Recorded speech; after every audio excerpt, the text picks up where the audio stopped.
তো মানে যত চরিত্রগুলো বাড়ছে, মানে তাদের কোয়ালিটি গুলো ডিটোরিয়েট করছে, তাদের মেকআপ তত ভয়ঙ্কর হচ্ছে।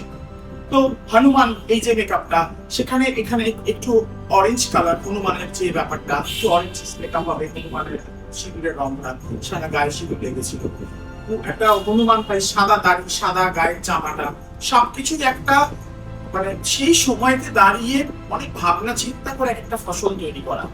স্ত্রী বেশামের ক্ষেত্রে একটা খুব শান্ত, কারণ গাথাকালি মূলত সেই সময় দাঁড়িয়ে কোনো মহিলা গাথাকালি করতেন না। এখন প্রচুর মহিলারা রয়েছেন যারা গাথাকালি করছেন, কেরলাতে প্রচুর রয়েছে, বাংলাতে আমাদের অনেকেই রয়েছে, তারা গাথাকালি করছেন। কিন্তু মানে এই যে পুরুষ প্রধান, এই যে ছেলেদেরকে বেশি করে সাজানো, মেয়েদের একটা খুব সীমিত পরিমাণ সাজিয়ে রাখা, এই ব্যাপারটা গাথাকালিতে ছিল। আজকে মেকআপের যে এই যে প্রত্যেকটা এলিমেন্টস, একটা কেরালাতে পাথর পাওয়া যায় যেটা বলা হয় মানেওলা। মানেওলা হচ্ছে এরকম একটা সালফারের মতো পাথর, হলুদ রঙের, যেটা বেস পাথর। যে হলুদ রংটা থেকে মানে এত সুন্দর ওই সময় দাঁড়িয়ে সবটা তৈরি করা, একটা রং থেকে চারটে রং তৈরি করা।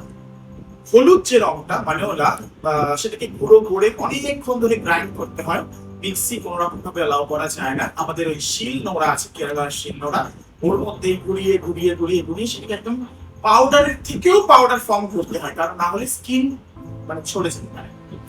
সেটাকে করে তার মধ্যে নারকেল তেল দিয়ে আবার পেস্ট করে সেই ইয়েলো কালারটা তৈরি করা হয়।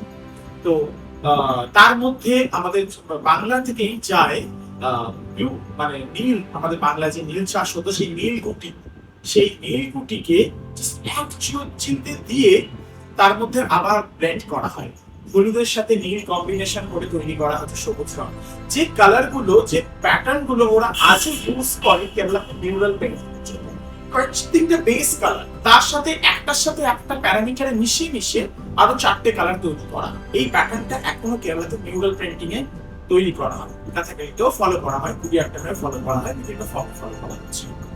তো হলুদের সাথে নীল একটুখানি মেশালেই তৈরি হচ্ছে সবুজ। এই সবুজের মজাটা হচ্ছে আবার একটা ক্যারেক্টার বেশি, কিন্তু সবুজের রংটা কম বেশি।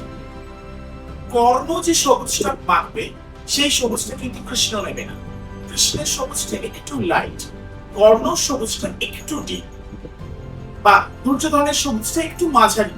সবুজের তো অনেক রকম ভ্যারাইটি থাকে, এইগুলো বুঝে বুঝে করতে হবে যে প্রকৃতিরও একটা পরিমাপ থাকবে, সমস্ত চরিত্রের একটা পরিমাপ তৈরি হবে। এই মাত্রাটা বুঝতে হবে আর্টিস্ট, যে কতটা সবুজ কোন ক্যারেক্টারের জন্য। সবুজ মানে সবার সবুজ নয়, ক্যারেক্টার বেসে তার সবুজ রংটাও ভ্যারি করবে।